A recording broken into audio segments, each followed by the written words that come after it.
Hello YouTube, Lawrence here from PC Manpile. Not long ago I managed to get my hand on the Zeblaze Thor S watch, the smartwatch, which is basically a phone in a watch. And I based my purchase on the reviews on YouTube. I had a little bit of a look around, and every sort of link I found on Google, for example, would seem to point to these videos, which were great. The technical information that I found on here was fantastic, exactly what I wanted to know, right? Well, that's what you'd think, but what I was finding was that okay, all this technical stuff is really good and all, but what is it like as a practical tool, a practical phone stroke watch, as it were? Is there any benefits to having it? Is there any problems with it? Well, it's the problems that I found really annoying, and I want to share those with you today.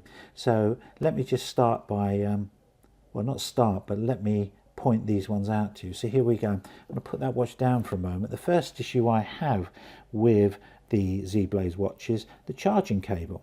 Here it is. It's only 600 mil or 60 centimeters long, and it's a USB cable. It's far too short. If you've got a computer on the floor, this is not going to be long enough to reach from your computer USB port up to your desk, so you're going to need an extension cable. Now, this isn't a little gripe over that. This is a very small issue. I don't mind buying the USB cable, but it's just adding to all of the issues I've had with this watch so far in the last week. This is how the charging cable works. It just magnetically clips to the back of the watch, which looks great, right? I mean, this is how the other guys did it on their videos, and you think you just pop it on there, leave it alone, and away it goes, right? I can tell you now it's not as simple as that. What happens when you go to put this on, as you start to move this around on the desk, this actually falls off because the cable is quite rigid. And as much as it looks like it's fitting okay there, the connectivity can be a bit flaky, so your USB may report it as an unrecognized device because you're moving it around the desk. Also, what happens as soon as you put it on the USB, it will turn on the screen. The screen will actually come on and it will stay on, so you'll find yourself forever reaching across and turning that screen off, and then you move it again and it's come back on again. So there's a little issue with that. Again, this is another small gripe. Here's my real big issue, and that is these connectors here. I'm going to tell you what happened to me so you can understand what I'm trying to get at here. I connected this to my USB ports, plugged it onto the watch, and I didn't have the extension cable. This being so rigid, it actually popped off of there, and this slid down the side of my desk and touched the computer case, which is metal. Now, you wouldn't stick a screwdriver into a USB port, right? Well, that's exactly what you're kind of doing with these. On the bottom here, you've got 4 pins, and they're carrying voltage. So if you happen to short these out on a piece of metal, anything in fact, any metal surface, it only has to do the briefest of touch, and it's going to short this out and perhaps blow your USB ports. I had protection on my USB ports, and it actually blocked it and turned off the USB, which is great.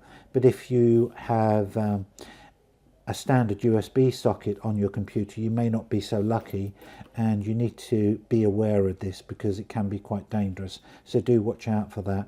I don't like the charging thing. I think they should have used a cradle, really, that you just pop your watch into and it just charges up.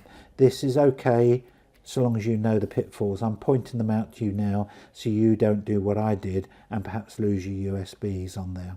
So that's another issue I've got with the watch with regards to the USB cables.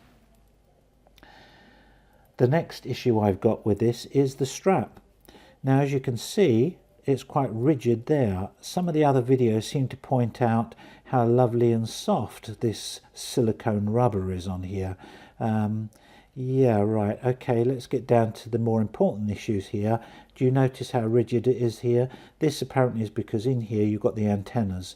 It won't flex, so if you're large wristed and you go to put the watch on, what you find is that it's too rigid and it's very difficult to strap the watch on, and you find that you're only going to get the last notch, or perhaps the second to last notch, to get this around your wrist. What will happen is, over a period of time, the watch will migrate to the side of your wrist, because it's trying to find the most comfortable area to sort of hold on to on your wrists. So that's something to bear in mind there.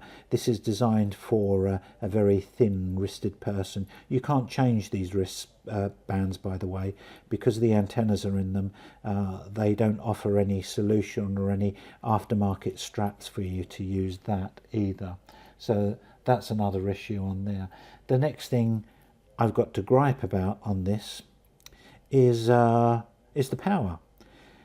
The first thing that I did when I got my watch was I briefly charged it up, and then I happily went straight through and started changing the dials and things like that on there, and going through some of the other features. The first thing I wanted to do actually was I wanted to connect this up to my mobile phone, see if I could sync my texts and things like that with, or something, you know. So I went ahead and I linked this up. There's an app on here, and you set it up on your phone, and it all looks great and everything. But then I found that the watch was starting to get a bit warm, and it got quite warm indeed. And then I realised I was down to about 12% battery life on here, and then just a minute or so later it was shut off because it had no more power. So I charged it up again, which didn't take too long, about an hour and a half, and I was good to go again. And this happened again. It started to lose power, and I'm thinking to myself, what is going on with this? What you need to take into consideration with this smartwatch is, if you're not going to use any of the features, you need to turn these off. If you don't turn them off and you've got them all turned on, your Bluetooth and the tethering and the super brightness and that, this watch won't last more than an hour at best. I found when I had it on GPS and went out and had a look at the GPS, I think it was 25 minutes later, the watch was off. I think it's roughly around 20 minutes of just using the GPS on here. So it doesn't last very long. It's not going to get you from A to B unless you're really going around the corner, really. But as an emergency device, this is very helpful. As an emergency phone, very helpful. Emergency texting, very helpful. If you happen to need that emergency service and your regular phone is packed up, this is great. But otherwise, you need to turn off all these features, turn them down quite low, and save yourself the juice on this system. Another interesting thing I found with this watch was I updated the Android service or Play service update on here, which seemed to give me a little bit longer life out of this. I couldn't do it directly, it wouldn't allow me, and I had to do it manually in the end, which seems to have helped. I don't suggest that you guys do that, but that's something you can look into to find out about how you might extend the battery life if you've got a big issue with that, so that might help you out as well. The other interesting gripe about this watch is, if I set it to watch, I've turned off all my other apps. You can just hold this button down and press that there in the corner, and it shows you what apps you've got, and you can just switch them off. And when you've done the last one, it switches back to the screen there, the actual watch face. And I had an alarm set on this, and my first test was to leave that on my side cabinet by the side of the bed, and I would turn that off, and at 7 AM the alarm would go off, right?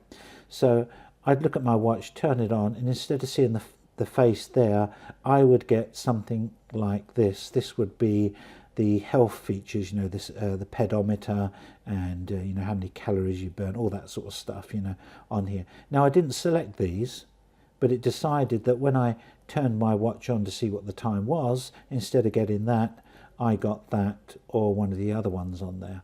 I'm not sure if that's an issue with this phone, but when I've looked at some of the reviews on the forums, a lot of people are mentioning the same thing, and that Android Wear in general is a bit flaky and does its own thing. I've never had this happen on my phone. I've not got an issue with that, but it seems that the watch with the Android Wear software on here seems to be a little bit flaky. So there you go, there's my gripes with the smartwatch. I hope this helps you decide whether you want to buy it or not. As I said, a lot of the other reviews will tell you all the technical stuff. I just wanted to point out the little things, and I probably said a few other things in there that really didn't need to be mentioned, but you know, when you find one issue, you start finding a lot more, and then you start to think to yourself, well, you know, that's a small issue, but still it's a gripey one, it's a niggly thing, and they just, in this case for me, all mounted up, and that's why I wanted to share them with you today. So I hope this review helps you decide whether you're going to buy this watch or not. Thank you for watching.